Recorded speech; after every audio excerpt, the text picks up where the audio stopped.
little bit about my background. I'm a former tech executive. I now run a strategic advisory company here in San Diego. I love blogging. I've written a book called Plan, Commitment, 90 Days of Creating a Fundable Startup, kind of based on my experience and kind of both on the investor side as well as on the CEO side. And these guys have tough jobs. And probably most of you are in those same kinds of jobs. I have tremendous respect for entrepreneurs and what you guys do and how difficult the challenges of running and building companies. So I'll let each of these guys introduce themselves. Suman, I think, just raised a Series B, Ian just raised a Series A, and Luke is in the process of raising a Series A. So why don't you guys give kind of your brief bio, elevator pitch, and kind of what you're doing right now. Sure, yeah. I think I'm one of the guys who had to put effort in actually speaking out loud. When Gary said no mics, I was like, uh-oh. You can have the mic. You can have the mic. No, I'm just kidding. Try to speak up. My name is Suman Kanuganti. I'm the founder and CEO of a company called Aira. Here, we are based in La Jolla. Speaking of capital, we raised seed, Series A, and recently closed Series B as well. Our company, we use wearable device technology, anywhere from all the smart glasses that we have in the industry, and we connect blind and visually impaired people with remote human agents. So in a way, a remote human agent who is seeing whatever the blind person is seeing through a first-person point of view camera, wearing a wearable device and a smart glass, gets sort of an immersive experience in the blind person's world. So think about any activity a blind person would like to do, going from point A to point B, or going to shopping, or picking up groceries, or getting off the airplane and then going all the way to the baggage claim. Anything that you can think of without your vision, our agents are there to help out and navigate them to their world. I'm excited to be here and glad to share whatever I can. By background, I'm an engineer. I have a master's degree in electrical engineering in Columbia, Missouri. I worked in mostly corporations, anywhere from Caterpillar, Qualcomm, Intuit, and so forth. And this is my second startup. I also have a business degree from Radio School of Management, UCSD. So hello to the people who are from UCSD. I'm Ian Heidt. So I'm the CEO and founder of a company here called House Call. It's a SaaS-enabled marketplace for home services professionals. We sell software to carpet cleaners to come up to your house. My background is we've been doing it for 3.5 years now. Before that I was at Qualcomm and just really interested in mobile. In the recent past, we raised about $12 million. I raised money on priced rounds, convertible notes, venture debt, all in the recent past. Probably been in Silicon Valley, like in the offices of all the people on Sand Hill Road, and now actually the hotspot is in the city, in South Park, in front of probably in person with like 30 VCs up there. So super recent experience, and hopefully I can just share a bunch of metrics that they're looking for. Awesome, I'm Luke Sophinos. I'm the founder and CEO of a company called Korsky here in town. We basically enable teachers to tap into all the devices that kids already bring to class every day, right? So their phone, their tablet, their laptop, and then through those devices, we can automate things like attendance, grading, enable teachers to push out games, interactive content that gets everybody participated in the lecture versus just being stagnant and watching the teacher, right? So before this, I was actually in venture capital, so I started as an analyst there. And kind of saw from the other side of the table what entrepreneurs were pitching and what they were coming in with as valuations and what they thought deal terms should look like, and then what the VCs would flip that on. So I started there and started the company. We've raised about just under $3 million in capital so far. We're in the midst of an $8 million Series A right now. So we're close to wrapping that up. But so when you say diligence is like place on hell, hell it really is. So yeah, I hope to share some experiences. I dropped out of San Diego State with one class to go. Kind of crazy, 118 out of 120 units. So I did that because I joined something called the Peter Thiel Fellowship, which is, he founded PayPal, he's first professor at Facebook, and he has a crazy idea of giving kids $100,000 to leave school to focus on their company. So I was learning what a C Corp was, and I was learning about entrepreneurship in school, and had 15 employees back at the office, and realized it was more of a burden. I needed to focus on the company. So we're 30 people today, so growing, and yeah, excited to share what I've learned in the process. That's awesome. So, you know, I think one of the things that I see in my advisory business is I get entrepreneurs coming to me and like they want to raise money and they don't really even have a lot of times an executive summary or an investor pitch. Maybe they can help with that. Really, what they want is they want basically to show up and raise money and kind of, Suman, kind of like, why don't you just take us through the recent Series B, you know, end to end. How long did it take? You know, what was the process of, you know, kind of your decision to go out, we need to raise a Series B to actually getting the round closed with money? Yeah, sure. So our recent Series B was $12 million. So thus far in the company, it was around $15 million, including seed and Series A. So Series B, we started with a target of $8 million. So I guess fast forward, like maybe 5 months later, we were fortunate enough to oversubscribe the round to 12 million, and there are pros and cons with that, which we can speak later. But speaking of the timing, let's say, you know, we started around like November or December. That's when we got serious about raising the financing. We got good traction from a lot of number of different VCs, but then the majority of the time was actually due diligence, right?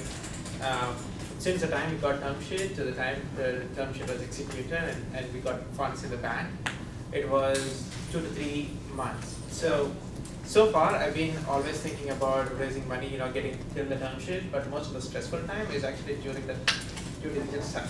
Yeah. So I pitched to, let's say, maybe around 15 to 20 different VCs out in Silicon Valley. I went to Chicago, I went to New York, went to several different places, not many in San Diego actually. Yeah. And we got traction from at least 5 or 6 different VCs.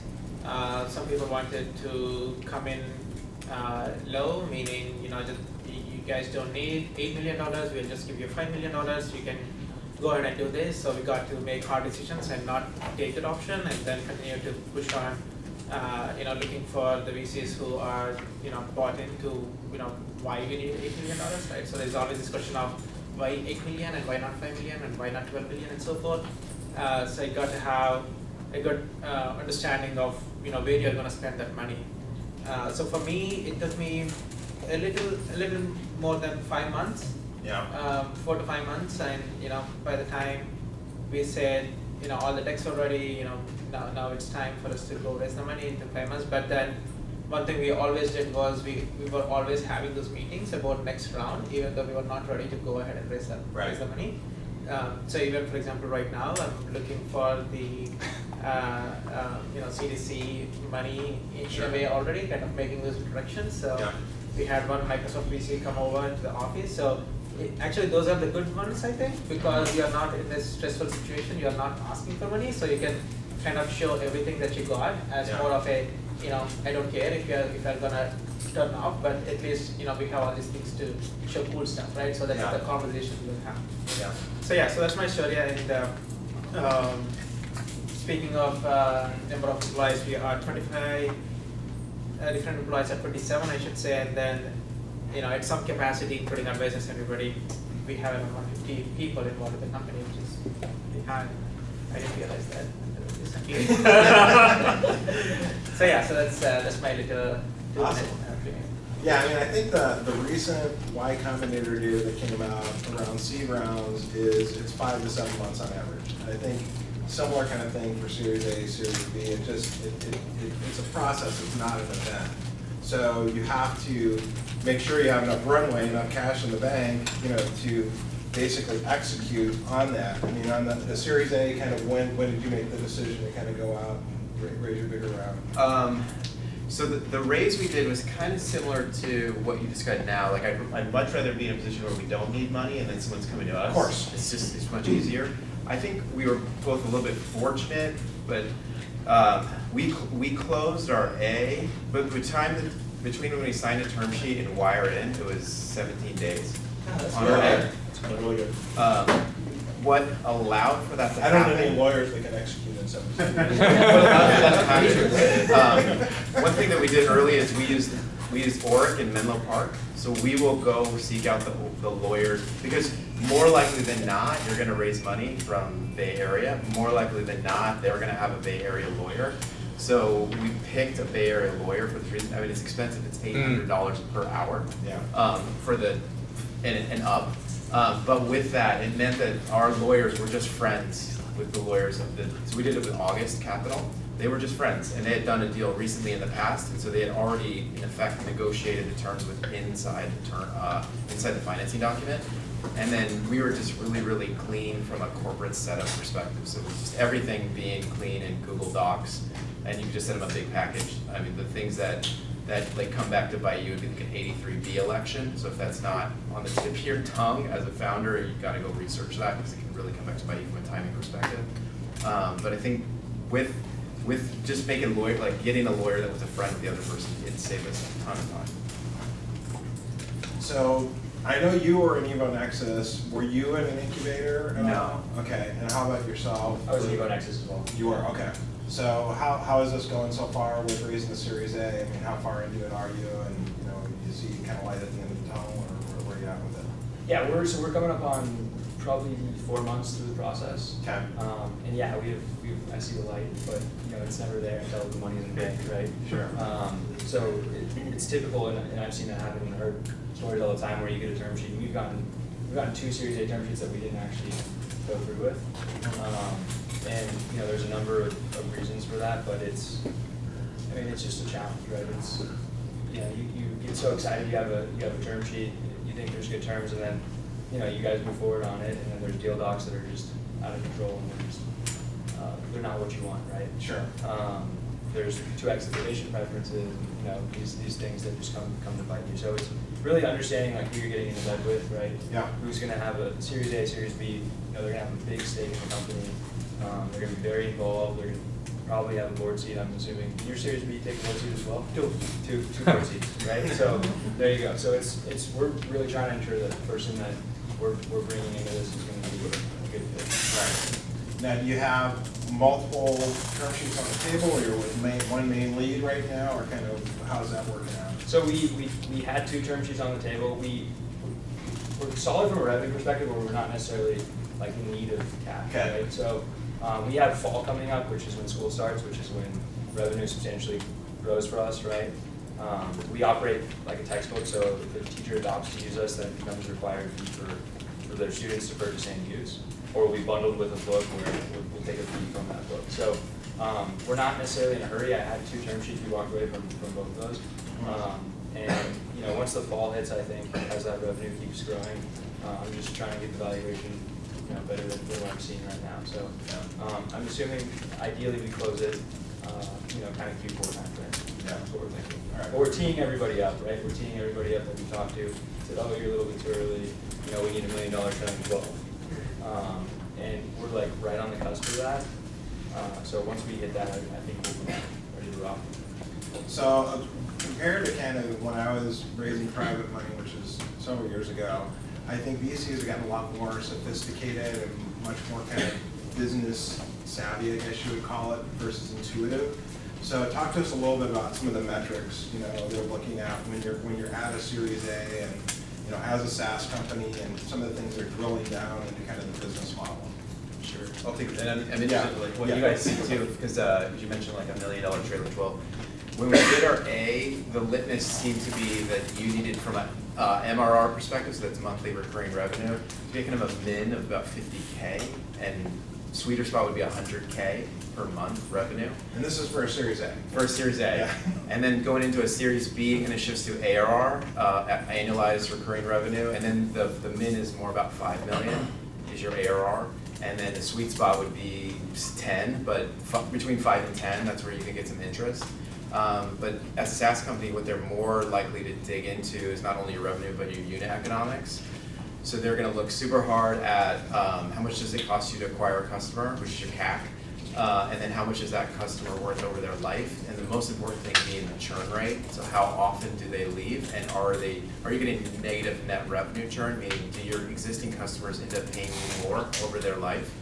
And so it depends on kind of what part of the market you play in from a SaaS perspective, but you typically, it's going to be a relationship between your LTV and your CAC, And so if you really want it to be 3 or higher. So if you had a LTV on a customer of $3,000, it's acceptable for you to pay $1,000 to acquire that customer. And so it's not like you have to have this super low acquisition cost of $10 because you do it through Facebook. That's the only way to do it. You can also do it through paid acquisition channels, and it could cost you $1,000 to get a customer if they stick around for a long time and pay you a bunch. So really, there's kind of, to get in the door, we saw those min thresholds from a revenue perspective, but then to complete basically to get people really excited, they want to know they have a scalable and repeatable business model, and that's all around your payback periods and your LTV to CAC. And the last one, I'll touch on this briefly, is another thing that you got to worry about is how long does it take to get your CAC paid back? Because it might be nice if you can earn money over a very long horizon, but realistically, VCs want to see a payback on initial acquisition costs about 9 months. Like 12's okay. Longer than 12 months is problematic. Under 12 months, you're doing good. 6 months, you're awesome. But if those metrics start to align at those minimum dollar thresholds, then the conversations become much easier because you've established that you have product market fit, and the VCs can look into your metrics and understand that your business model actually works. And that's the step that they're wanting to make sure they're at. I think the industry matters a lot too. Right? Yeah. So, if you're an AI company and you're Then it doesn't matter what. yeah, you it doesn't you matter. can use your own. VCs are gonna throw money at you, right? No, I mean, so we're in education, so we have a little bit of a seasonal. We have two sides of our business. We sell to institutions and we sell to instructors. And then the institutional model, they pay us monthly, right? Monthly recurring revenue, which is really nice. Everybody loves that. It's the asset thing. Now the other side of the business, we get these huge sweeps where we make a ton of money in August, September, a ton of money in January, February, and then it just is flatlined, the other time. Now if you amortize it, it levels out a little bit. But being in education and having that seasonal model, it just creates some challenges for, at least in my perspective, from a fundraise standpoint, where they're coming in and they're saying, okay, yeah, so if you amortize it out, you're at 100K monthly, but you have this seasonal kind of, these lulls, right, in your model. And so I think that adds challenges, and just being in education, I think a lot of VCs historically don't like education as an industry, just because we haven't seen a big exit in this space. There was more money that went into Snapchat's final private round than all the money that went into education in 2016, right? So you can see there's a little bit of a discrepancy there, but a big discrepancy, not a little one. So I think the industry matters, but what I see is right now is to raise an A 100K monthly recurring. That's what I'm seeing. And then your model is a little bit different because you've got the people that are the operators. So it's not just build the software and sell the software. So there's a cost associated with each person you add as a subscriber. So talk a little bit about that. Yeah, I know, right? At least you're not building chips. So, trust me, that's really tough. Speaking to Luke's point, right? He was talking about education, like that. Guess what? I'm in the industry of blindness, right? Who thinks there's money in the blindness market, right? And then you got to convince somebody that there is actually market in the blind communities, which was not an easy ride to show. So, at least from my experience, what I have seen was that there are two sides of the VCs, right? Some VCs, they purely go after the technology, such as if you are dealing with AI, they're like, oh, sure, you know what, I don't care about what your recurring revenue is right now. I'm going to put in the money because I know the future is going to be great. And there is less focus on all the metrics that you are, calculating right now. So in my story, I have 4 lead VCs right now. Lux Capital is based in New York. They have an office in Silicon Valley as well. The neat thing is they funded our seed and as well as Series A, so they kind of helped us out on Series B, kind of making the connections and so forth. But they are big into the technology that we are building, because it's all about augmented reality, and we are talking about wearables. We are cutting edge technologies and so forth. The applications are great. Yeah, sure, going to blind market, make how much of money you want, but there are a lot of other opportunities. That's their perspective. On the flip side, there are obviously VCs who are heavy into, okay, what exactly is your operating model today? Right. What is your business model today? And how are you going to make money in this market? I don't care about other markets and other opportunities that's going on. So we got two sides of the table, and speaking specifically to the metrics, just to expand on what Patrick said, we we basically connect blind with agents, right? So there is think about it as your cell phone, right? In the initial days of when you got your cell phone, you may have 300 or 400 minutes of cell phone service for you to make calls to your friends and family. But today, for what it's worth, it's unlimited number of minutes. So our business model is based on kind of a similar model right now. Based on the amount of usage and how much blind person uses, we charge them a subscription fee. However, our providing the service is actually costly, right? For every 40 new users, we are adding a new additional agent. Jelena is one of our agents. You're Jelena's father, right? Yes. Okay. She said you are going to come here, and then Jelena's father. Jelena is one of our agents, and she's actually doing some marketing stuff. So, but anyways, the point in here is our all the user acquisition cost is a little bit on the lower side. For every new user we are adding some additional cost from the agent. So the profit margins in here, people will immediately discard, right? So how are you going to track the users to agent ratio, if you will, over time, over in the next 2 to 3 years or 4 years, where you kind of increase those profit margins from 30% to 90%? I think that's where the majority of the challenge is, and most of our metrics were around the limited usage that we have in our current industry, because when we went out to raise Series B financing, we only had like 100 users actually using the system. That's not a lot, for you to kind of statistically, prove your business or metrics associated with it. But they were still able to kind of get around that from a scalability standpoint because it's such a unique value proposition.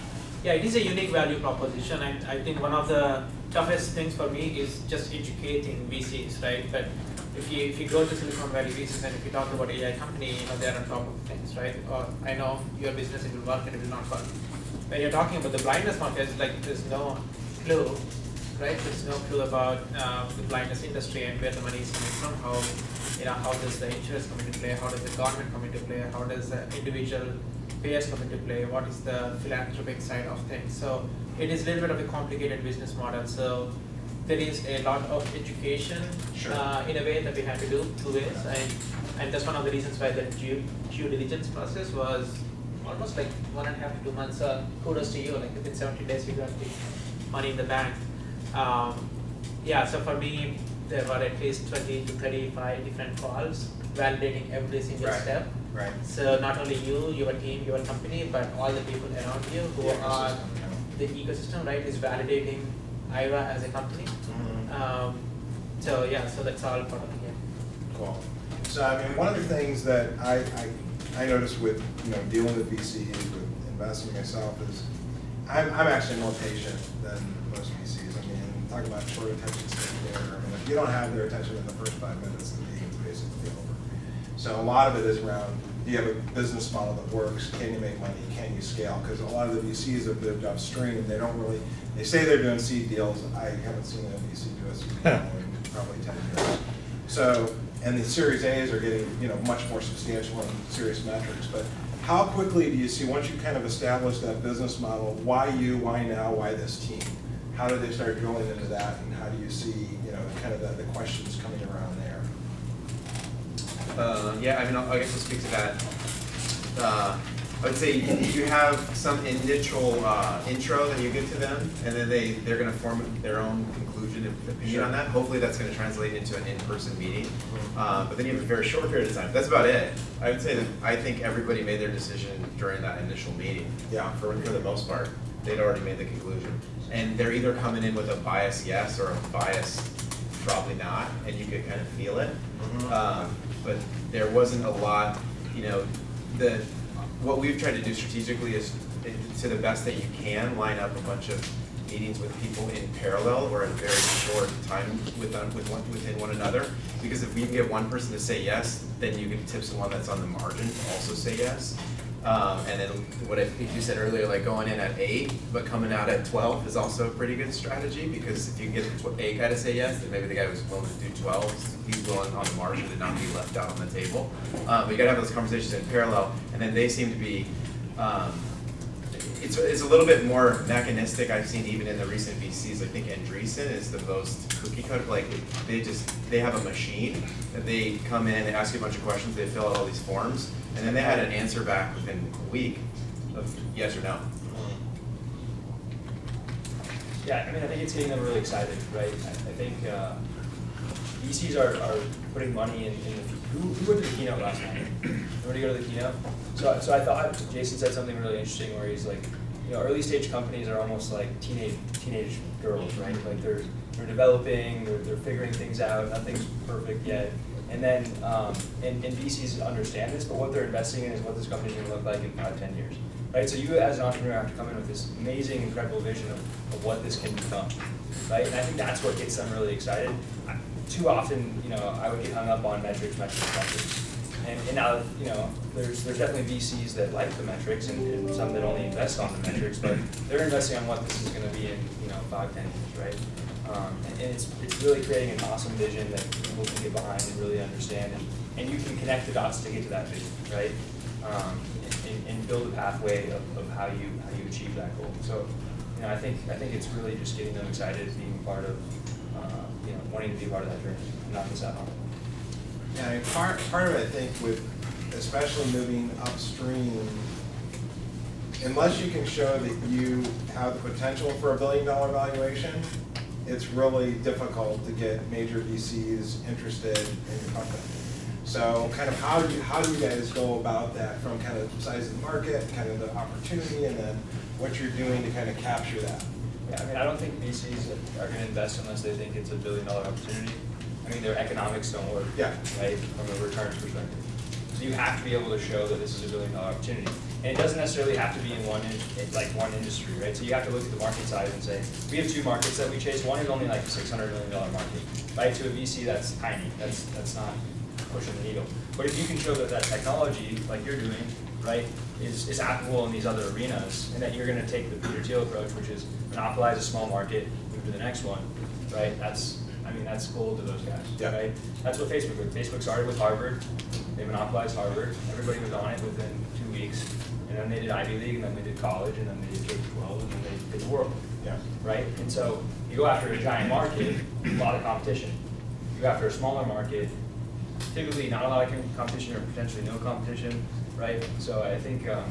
But you have to paint that vision. You have to have the vision. Here's how you island hop once you kind of dominate this initial niche, and the scalability exists. You don't have to invest that same exact amount. You can kind of hop onto these other opportunities. You have to show $1 billion opportunity. Yeah, the importance of monopoly and focusing on the niche market, I think, is super important. I have kind of seen like two sides of the equation. I think maybe it depends on the VC as well. Some VCs just want to hear the big story and the big vision and the big excitement. Some people, at least some VCs, want to start small, like, you know, tell me what's your current focus, and show me the niche market, and then let's talk about the big vision. So I think there is an element of homework to do. One of the things that I do is, at least most of the VCs that I go to, I only go through connections, right? You know, you have your existing VCs, and you know they make connections to somebody else, and they may be interested in the augmented reality space, and you know they may be interested in the neuroscience space, and so forth. So I think when they make those introductions, one of the things, at least I was taught to do, is going an extra step to kind of ask the person who is making the introduction to kind of see what will be this VC's perspective, right? What do they want to see in a company, right? Some people just want to see the team, some people want to see the big vision, some people want to see the $1 billion one. You know, they are very much focused on execution. So, you know, you go into all the metrics that you have. So I think I haven't took like one presentation to all the VCs. It's always changes a little bit based on, you know, what you want to see. Sure. I can literally speak to it right now. Right? For example, I have two new rates. One is Jazz Ventures out in Silicon Valley, and Arboretum out in Ann Arbor, Michigan. Arboretum is very much, their focus is on the medical devices, so they're coming from the medical device perspective. And Jazz is a neuroscience background, so they look at technology as enhancing human potential, right? So anything that you do. So Arboretum is very much focused on metrics, right? Execution. Yeah. Who is the team? How are So they knowing your executing? audience is Knowing your critical. audience is Yeah. executing. So I think it kind of helps in terms of like how you navigate and how you pitch to a particular VC. So how have you guys kind of identified your target investors, the prospective investors? How are you going about doing that? Yeah, so we dig through Crunchbase, or we try to find every VC that's invested in an education company over the last decade. Yeah. And then what we do is we basically find the partner, make sure the fund is still active, identify, every fund has a thesis, right, that they invest in. Maybe it's AR, maybe, it's different verticals that they like, because they have, expertise in. So, it's identifying that those match up with you. It's identifying that they still have powder, right? A lot of times you meet with a VC and it's like, oh great, the fund just ran out. Well, glad I flew up to San Francisco. Yeah, to that point, I think, I would never go to a VC without looking at the Crunchbase. Yeah, you how have much, to do that. Yeah. is it a $200 million fund or is it a $1 billion fund? Yeah. So you will know. Yeah, if it's a $1 billion fund, like they're not gonna be able to write a $2-3 million check probably, right? Yeah. So it's identifying that it makes sense for your company and that it's something that they could be excited about. And then what we do is we work through LinkedIn and we find who's a connection, Yeah. right? And then I get a warm intro. Ideally, you want to find an entrepreneur that they funded. That's the best way in, that they've enjoyed and had a successful outcome with. That's gold every time. But if you can find a connection through LinkedIn. They do an email introduction. You typically get an in-person meeting pretty quickly, but it's a network game. So. You're not gonna win in the world anymore if you don't have capital, regardless of how great you are, because someone else is gonna outspend you with a similar idea. The idea is not so hard to come by anymore. So it's both the execution piece and capital. So it's, I don't know, I've always felt like just don't be that greedy. And so in You're that gonna need case, money. did you guys consider a sale to a strategic acquirer? Well, I think you need to do the math, right? You need to figure out like what makes sense, how big, how long do I want to work on this, how big do I think this can be? It's the whole like, do I want to own 100% of the corner grocery store or 1% of Costco, right? Typical founder when their company goes public is at like 10-15%, right? But they're going public and their company's valued at 10 billion, so it doesn't matter.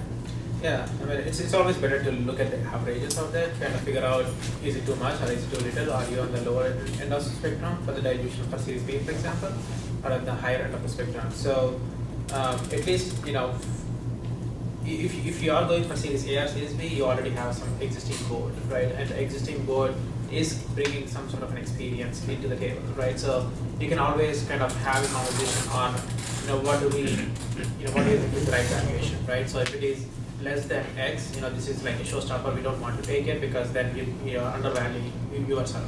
If you are more than Y, there's like, no, that is too much, shooting for the stars, nobody will come in, it is a setup for failure. So I think there is a perfect balance, but to Ian's point, I think if you have a good range and if you are falling somewhere in between, in the long run, I think it doesn't really matter much. If the company is going big, you're going big anyway. So at least I wouldn't fight for like smaller amounts of valuation, but at the same time having a good understanding of where you want to stay, I think is a good practice. I would also point out, if you were willing to give a co-founder 30%, why would you stop at giving 30% to a VC? Yeah, there's all sorts of arguments around it. I mean, I see typically in the 15 to 25% range is where you end up landing on these types of deals, and valuation is kind of a result of what that is. So that's how much money you're trying to raise, and then you work backwards, and that's your valuation. But I think too many entrepreneurs, and especially in kind of the unicorn era, got wrapped around the axle on valuation, and they end up with these deal terms that are horrible. Maybe it looks like a good valuation as an intermediate milestone, but if they don't go public for some big number, the preferred stockholders are going to own the whole company. So you've got to be really careful about that. So maybe just talk a little bit. You mentioned like a 2x liquidation preference and things like that. So I mean, what are some of the bigger deal terms that you guys have been concerned about, and do you feel like you have a fair type of a deal with the investors? Yeah, go ahead. I think Luke's mentioned it too. Yeah, just the liquidation preference is really big. Ideally, it should be 1x, and then that keeps everybody aligned and it's fair. Anything higher than that, you should be suspicious of why the other side cares so much to have a higher liquidation preference. I don't know, I just was noting, like, one thing that might be common about the three of us is in San Diego, being in San Diego and outside the echo chamber, you're taking the education market, which is not that heavily funded. We're going after home services, which is littered with dead bodies. You're in blindness market, and I asked Maria, I was like, how big is that? I don't even know anybody that's but like we're up against people like a HomeJoy who raised a ton of money. They raised nearly $50 million, and so they're probably and they spent it all in 3 years, Yeah. and they probably pushed a valuation that's closer to $200 million. They basically the founding team there, they closed out all their options. At that point at which the company didn't work, there was nobody that could realistically buy them. Like, no VC is going to get a return on it. The founders aren't going to get any money back. They're just done. So that's the downside of taking a really high valuation, and I think that doesn't occur so much anymore, even in the Bay Area. Maybe except if you're an AI company. Or Snapchat. Yeah. Yeah, if you have a down round, you get crushed. Yeah. Well, that's the other thing. Is when you're building a company, you got to keep your cap table clean. You know, you've got to have angel investors. You know, friends and family fine. You got to have angel investors that VCs want to work with, especially if they're on your board. You got to have Series A investors that Series B investors want to work with. So it's I like that, having that long-term vision, I think is very important, not only in terms of valuation, but just how you're building a company and what are you really focused on. You're focused on ultimately having a big M&A or going public and having, you know, a big valuation when it actually matters. Yeah. And having enough of a stake that is meaningful to you and your team. Yeah, one thing I was taught earlier on, right? So, a lot of money doesn't, a lot of valuation with a lot of money doesn't necessarily mean, you know, it's a good sign, right?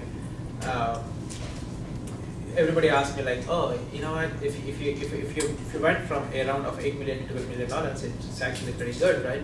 Yes, it is pretty good. It helps out capital very well. But when you go for the next round, you got to show that equal amounts of value, right? Yeah. So every round you have a step up, and if you are not getting like, you know, let's say 2x or 3x of step up, then there is no point in the growth. Now let's say if you raise $25 million instead of $12 million, the promise that you are making to investors is not, you know, whatever you are anticipating for 12 million, but for 25, right? And you will probably end up burning all that money in a short period of the time, but probably not create so much value either. So I think it's a delicate balance and kind of having a good idea on how you are going to spend the money. I always try to undercommit and kind of over-deliver.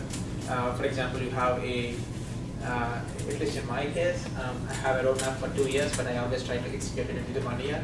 So if instead of going to raise the money in 2 years, I'm going back again for Series C in April of 2018. So Yeah. that's the target, right? So Yeah, I mean, 18 to 24 months is a reasonable raise in, you know, historical terms, and yeah. you know, if you can do a little better than that. I mean, our Series B at Entropic, I was able to get 4 tack-on rounds on the B because they were strategic investors. So it's like Cox, Verizon, you know, they wouldn't let another VC in, but it's like, hey, you know, strategic money, that's great, you know, so $1 million here, $1 million here, it helps. Sure. So it's one of those things where the longer you kind of delay the big argument around where the step-up valuation occurs, the better off you're going to be. So we'll open up for questions now. So back here, yeah. Yes. Question about what level of detail they got into your growth strategy, and like if they expected your customer acquisition costs to go up, and if anybody tried to use like a brand lift effect in the growth strategy pitch. Yes. All right. Yeah, I'll say, you know, when they look at our customer acquisition cost, and so we're trying to find that next plumber, which like they're not on LinkedIn. They're not telling you they're a plumber on Facebook. They're telling you that they're like a Broncos fan. So it's a little bit earlier to say, and they love MMA and Trump. So it's a little bit easier to say, okay, you found some people early, but your CAC's going up as you try to penetrate more into this market. And there's a little bit double-edged sword of, okay, are you getting organic growth, which might be fine, but you might only be getting organic growth in your early adopters because they talk about it and they care. And you're kind of like older school business model like mine, they'll actually be, it's okay if you have a paid acquisition channel, but then you have to prove to them that the paid acquisition is not going to increase as you try to go for more scale, or if so, can you raise your price to keep your LTV to CAC basically in line. So they know all these things, and they're very sophisticated in how they're going to respond to you from an answer perspective, and they're just going to want to know that you've that your model actually works at that next stage up. Because I think to Luke's point, like they're just gut checking always, is this company, can they be big enough to make a difference to me? And there's always some gotcha. Like in our space, we sell into SMBs, like very small SMBs, and people just fundamentally don't believe that you can acquire new customers into that part of the market at a reasonable acquisition cost to grow your company past a $200 million company. And so then it caps them out. Like it's never been done, you can't do it either. Can you speak about the pros and cons of being based in San Diego and away from Silicon Valley? So I have a story on this one. One of my Lux partners, Peter, this was around like when we were raising Series A and we got Series A money and we were thinking, oh, should we move to Bay Area now? So Peter suggested the following: you guys are to San Diego. It's only 1 hour away from Bay Area, and you guys are producing enough quality work. If you come to Bay Area, you will be lost in the mix, right, in the chaos. So I don't see a reason why you guys should be coming up unless you have a talent. If there is a talent, hide here and bring them down, rather than you guys moving the whole thing, back up to the Bay Area. So we had this discussion and we decided that we are going to stay in San Diego. And I think there is talent. It's a matter of finding it. It's not easily available. For example, right now all the seats in here are not filled, so our startup environment is not so strong yet. So I think that's something, thanks to Gary for pulling all these pieces together. But otherwise we are going to stay in San Diego and go in San Diego. Although we may start having offices in other areas. It's a lot easier now than it was 3 years ago. 3 years ago, I've had people tell me straight to my face, like, it's never gonna work unless you move to the Bay Area. Yeah. No, that's not gonna work if you're not smart enough. Maybe we'll move the Bay Area people down to San Diego. No, they would never go. No, thanks, I'm not interested. Like that conversation was almost verbatim told to me. And at that time, it was really hard, but I love it here. And you had to prove that there was just a better advantage. That's getting easier to prove because in the last year, rent in Sand Hill Road is higher price per square foot than Manhattan. And that's the same throughout all the Bay Area, especially in Soma, part of San Francisco. It's like rent is out of control. And a lot of people on the engineering side in the Bay Area will leave a startup in 13 months because they've vested 1 year's worth of options and they're taking more of a portfolio approach, the same as the VCs do. So if you can play more on the strengths of, you can grow a team that has more loyalty and they're in it for the long haul, and their incentives are aligned with that of the investor. I think that's better, and then it's just cheaper. Like you actually don't need to raise as much money if you're down here intentionally. I mean, I think we've gotten pretty far at probably, I'd say you could easily do like a 75% less money than someone else and be here than there. But it's hard. All the money, like the money's still there. It's hard. People will question you. Post-close, how much time do you allocate to your investors as opposed to running the company at this point? 0. That's good. How demanding are they? I think every investor is different. I have some investors that like shoot me, a note 2-3 times a week, and I have some investors that I'd never hear from. Like, especially when you're doing we're actually fully angel funded for the most part, and had some strategic venture arms coming as well, but in San Diego. So we have some high net worths here, but some like are very active and some are not. I do a monthly shareholder report. It's pretty detailed, so they're up to speed on everything. That's probably Yeah, so we have board meeting like every 2 months, right? So that's good enough. And one thing that I do is I try to push more information, and I ask them, if it is too much, let me know.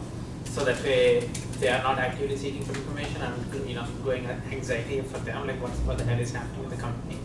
So as long as you have sort of a regular discipline to kind of push the information that you have and that you want to share, I think that's at least works out for me, rather than getting a call from a VC asking about something that you would want to know and heard from somebody else. So. And we do every 2 months. Seed stage, we do board meeting every 1 month, and we do now every 2 months. But I meet with our lead VC on a weekly basis, and I find that to be easier than generating a bunch of written documents to him. I'd rather just talk to him about it. So that there's a trade-off. He's either going to want me to send in like an email of what's going on or just talk one way or the other. Having that fuel in the tank, having that money is critical for growth, as Gary mentioned in the intro. So, in running companies, I would say always 20% of my time is devoted to kind of investor relations, cultivating new investors. As a public company as well as a private company, just because even when you're not raising money, you're raising money. You're planting seeds for the next round, like Suman was talking about with the Series C. You're keeping people updated and letting them know information, but it's bursty. When you're actually in the process of raising money, maybe you spend a week up in San Francisco, and hopefully have a couple people that can continue to execute the plan while you're doing that, because there's nobody else who can do it. As a CEO of a startup, you're basically the head of HR, the head of operations, and the head of raising money. And you got to be doing all those things all the time, and that's why these are challenging jobs. There are some technical founders that end up relying heavily on their CFO to do a lot of the investor stuff. I have seen that work in some cases, but a lot of times when it comes to closing a deal, they want the CEO involved. They want to look at these guys in the eyes and say, can I trust this person? Can I believe that they're going to deliver on this thing? So there was okay, I'll come back to you. Yeah, I was just wondering your attitude towards, say there was a significant minority investment on the table, and it was dollar for dollar, the same as what you guys were trying to raise. How you would feel about taking that minority investment from, say, like a strategic acquirer or maybe a PE fund in lieu of a VC round? So maybe they're not trying to get $1 billion valuation. Maybe they just want to scale your company, pretty organically, and maybe do like an HR acquisition, get the talent, and work internally. I haven't seen private equity dip this low. They're looking for really, talk about $1 billion, they're looking for $10 billion. To move their funds, to move the needle on their funds, it's got to be a big number. They have formulas. So they're looking at different things. Strategic investors typically won't lead. They won't price the round. So in our Series B, we had 8 strategic investors, but we had a VC lead the round. In fact, Motorola Ventures did co-lead the round, but with Mission Ventures here. So they didn't really price the round. They were just kind of wanted to be a co-lead. Now, why do you think that is, that they don't want to price the round? They've got a different set of incentives. They aren't purely financially incentivized. There's other benefits they get from working with small companies, and they don't want to be in that kind of lead role. A lot of times they don't. And they don't want to manage the relationship. Yeah. They want a professional investor to be the one who manages the relationship. Exactly. So yeah. Can you give us a sense for your use of funds in percentage terms by function? So we're software as a service, so literally use of funds boils down to 85% is headcount for us. We have, everything else is literally tied to travel or hardware or things like that. So I'm sure it's different for other companies, but software as a service, and that's really the only big cost for most companies, I imagine. Yeah, we're like that. Our headcount's about 60. Half of it's sales. So yeah, we're just keep growing on sales. It's like the ugly reality of a real SaaS business at some point that I didn't think about when I started. I was like, we're just going public in this little office now. But yeah, it's just a fun team. I mean, we are so uber cheap on. I didn't even use that word anymore. We're so Calumet cheap on our rent is super cheap. We just don't pay for it. We don't pay people very much. We have no snacks. That kind of thing. So all that is good. It keeps us going longer. Yeah. So Bill Gurley would like that you not have kind bars in your office. That's right. Yeah, for me, 30% is cost of services because of the agents. I would say another 30 to 40% is just the technology and development, and the rest is sales and business. But otherwise, we do have unlimited beer, so. If you want to grab some beer, you can come over. Yes, I might. So there were some questions over on this side too. The second row there. Yeah. Luke, so what additional obstacles have you faced being an ed tech company trying to raise money? What additional? Compared to a non-ed tech company? Yeah, I think if you look at education, it's extremely slow moving. Right, people don't want to change. It's extremely bureaucratic. There's committees and boards that you have to go through. I mean, every school has a different decision maker. We've found a big niche in actually career and vocational institutions because they operate more like a business. And they have more decision makers, and they can make action quickly. But yeah, I think just slow moving bureaucratic resistance to change has been a big factor. So in terms of getting investment, were the VCs like hesitant to touch the education space, or? Yeah, so they totally were, because traditionally all the bodies in education in our segment have come from you solely trying to sell to a school, right? So you go to a seed round, you have like one institutional customer. Where we innovated on the model, and that's why if I can get a meeting, with VC, I think they get really excited about the business model, which is I sell to someone who doesn't pay anything, who then brings in hundreds or potentially thousands of paying customers. Right, so we took the approach of let's go grassroots and go individual instructor by instructor, and we saw publishers doing that, right? The big publishers have 100, 500 person sales forces, massive sales forces that sell individual books to teachers. And the model, with multi-billion-dollar companies, right? So we took that approach of if we can build a grassroots kind of bottom instructor to instructor approach, while still generating awesome revenue, then all of a sudden it's going to tip a school much quicker when I can find a decision maker and say, hey, half the school is already using the software. And are you focusing on funds whose vertical is education, or are you going to places where they might not have touched education? I guess I'm not following. Are you looking at investment funds that are specialized in education, or ones that have maybe touched education? Yeah, so there's like 4 funds that are specialized in education. So I'm talking to all of them, but I'm absolutely chasing down guys who touch SaaS and who are interested in your software generally, because our play isn't necessarily education. Like we do a lot of indoor positioning, right? So we use cool technologies like sound and Bluetooth and other things to ensure that someone's within the classroom, and that scales industries from clock in and clock out. So we think that we're monetizing education really well, but it's not end all be all for us. Yeah. How are we doing on time? I'm afraid to do what I did to Chris earlier. That's okay. We'll take 2 more questions. One here. Yeah.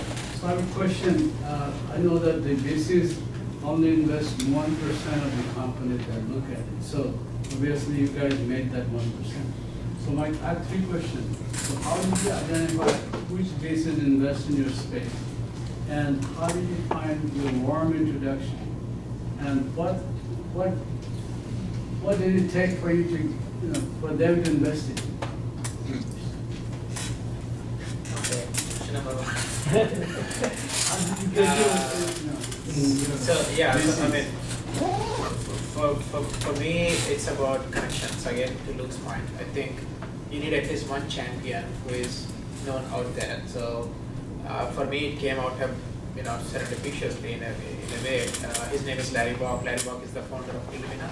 Illumina is a San Diego-based company, and he founded 27 other different companies. But he's also legally blind. So I got to meet him at one of the events, and he was interested in the company. So that was our start, right? So that's like one person, and now probably I talk with like 30 odd different VCs. Question number 2 was your warm introduction. So that's my warm introduction. And then the third is? Third is, of course, team, execution, the brand awareness, the customers, existing customers, and the people around you. So I think there is no one single thing, right? So it's all, in the due diligence, you have like 100 things that they check mark. But otherwise, the primary thing is comes down to team. Is it a good business opportunity? I think fundamentally everything we got to ask is there a business in here? So, and it has to be massive company, right? So 1% of companies get funded because how many companies have the ability to scale to $1 billion plus opportunity, right? I think that you have to show a massive opportunity.